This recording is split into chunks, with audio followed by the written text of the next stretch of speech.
Let's talk about people not thinking. Not thinking. Because science makes them dumber. Yes, you heard me correctly. Science makes most people dumber.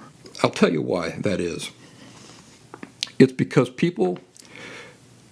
many people, put so much emphasis and authority on quote-unquote science that they then believe that no thinking is required on their part once science has claimed a thing. You can almost predict with certainty when you've run into a person like this, because they begin their arguments with science has proven, research has shown, or the results of such and such a study say, ... Now, is there anything wrong with those things on their own? No, but you're going to see why it's bad in the wrong hands when it's coming from the mouth of the wrong type of person. The people I'm talking about are the so-called intellectuals who love to come out of the woodwork and aggravate me from time to time. They're scientists, experts, licensed therapists, professional psychologists, and so forth. So, if you're ever feeling insecure or less than these people, remember that I, Brian Barnett, told you that you demonstrate a better ability to think than a lot of them do. It's true. And I'm going to give you a specific real-life example of this here today. Earlier this week, I posted the following meme, which is simply a quote, one of my own quotes. It goes like this. Literally anybody walking around with the same perceptions that you live with would interpret experiences similarly and therefore feel natural resultant, similar emotions in the same intensities and the same manner as you do. So it's not your emotions or how they operate that are the problem. There is no such thing as some people's emotions being less stable, quote unquote, than anybody else's emotions. There is no such thing as that.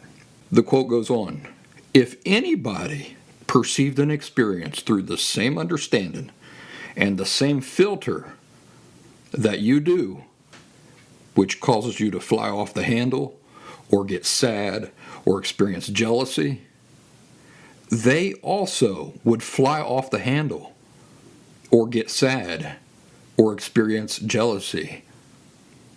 It's your perceptions that are the issue, not your feelings. In response to this meme, which is absolutely states the indisputable truth, somebody who I'm assuming is a therapist or a psychologist replied this way. She said, it's both. Research has shown, there we go, research has shown increased emotions in a BPD brain. So don't even get me started on how she's equating the disorder you have as being the same as what you are and who you are. You're a BPD. But let's not get off on a tangent there. She says research has shown increased emotions in a BPD brain exposed to the same stimulus as a normal brain. When I had to type this out, that quote out, for my outline, I swear it was excruciating for me. Because it's such an overwhelmingly stupid statement, shows such an astonishing inability to think, wrapped up in this veneer of fake intelligence, that it makes me mad. It really does. I feel an overwhelming resentment that this person is putting on this show of intelligence, while in reality being so lazy and so dumb that I have to take out time out of my life to explain to her why her comment is completely devoid of value and substance. It aggravates me. But I reckon there's going to be some good for other people, so I'm going to do it anyway. So what is important to her? What is this study? What is important in this study, according to her? The difference in feelings and the stimulus, right? Let's take a moment to imagine this research study she's talking about being carried out, okay? Imagine that you are in a room with 5 other people, and some doctors or scientists come in, they hook all of the electrodes up to you, and they hook up all these electrodes up to everybody else in the room. Got it? Now you're in this room, you're hooked up to all these electrodes, so are 5 other people. Then they show you and these 5 other people a picture of a dinosaur. Yeah, a dinosaur. And then when they show you this picture of the dinosaur, they measure your emotional response, the intensities of your emotional response, the areas of your brain that are lighting up, and those sorts of things. Can you imagine that scene? Pretty good. Well, now let me ask you this. In this study going on, where you're in a room with 5 other strangers, and they're showing you all the same picture of a dinosaur, what is the most important, most relevant component of any test like this? Think about it real hard. What is the most important component of this entire test? Let me ask it this way.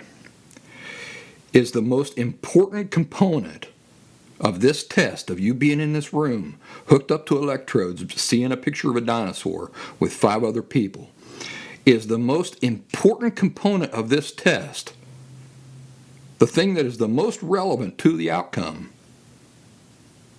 A, the type of dinosaur they show everybody, or B, your personal, unique, individual perspectives toward dinosaurs.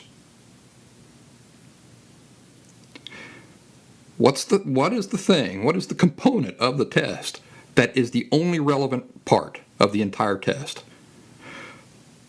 The picture, the type of picture of a dinosaur that they show you? The class of dinosaur, the subspecies of dinosaur? Is that what matters? Does how your feelings react even matter? If they need something to contrast that with? Or is it B, your personal, unique, individual perspectives toward dinosaurs? I think you see where this is going. What if I grew up hating dinosaurs and being scared to death of them? Scared to death of dinosaurs. And what if the guy next to me, participating in the same study, grew up loving dinosaurs? Are you telling me that what is relevant here is the picture of the dinosaur? The picture that they showed us, the scientists. That's really the key to understanding my emotional response in contrast to his emotional response? The picture of the dinosaur matters more than the differences in perspective that I have towards dinosaurs compared to the guy sitting next to me? Is that what they would have us believe? Yes, that is what they would have us believe. That is exactly what the person who commented on my meme would have you believe.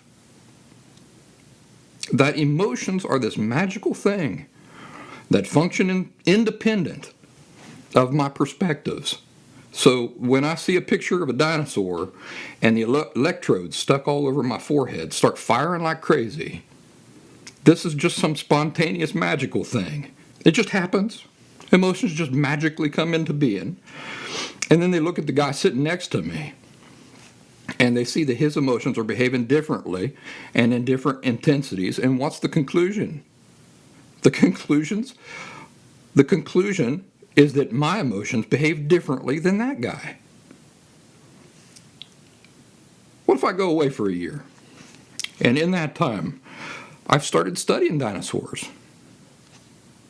Yeah, I got curious about them after that study, after they stuck electrodes all over my forehead and stuff. Now I'm curious about dinosaurs. I start researching them, looking into them. And my hate and fear of dinosaurs falls away. And with my education, as I learn more about dinosaurs, I actually fall in love with them. And my whole house now is decorated in dinosaur posters and dinosaur coffee cups and bedspreads. And I have this understanding and knowledge of dinosaurs now that I did not have a year ago. Completely different understanding and concept of dinosaurs now than a year ago.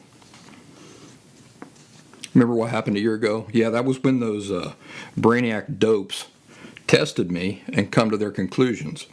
So now I go back to the brainiac dopes and they test me again.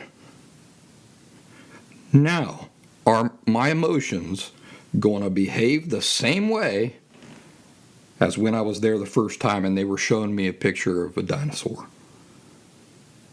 No, my emotions are not going to behave the same way. They're going to behave entirely differently. And what are the scientists going to conclude then? Oh my gosh, he must have gotten a brain transplant, right? That's the only explanation. Had to have gotten a brain transplant because his brain was not behaving that way before. His emotions were not reacting like that before.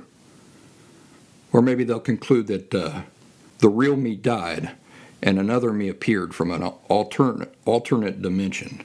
Maybe that's what happened.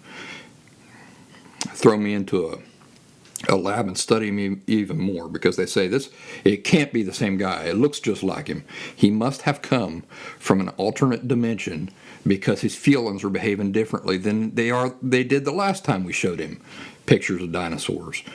What I'm illustrating for you here is the inability of lots of people to think once you inject quote-unquote science into the conversation. Because too many people think that quoting science, quote-unquote studies, is the exact equivalent of being smart or of being able to think critically or of possessing insight. Quoting science study results is not the equivalent of any of those things.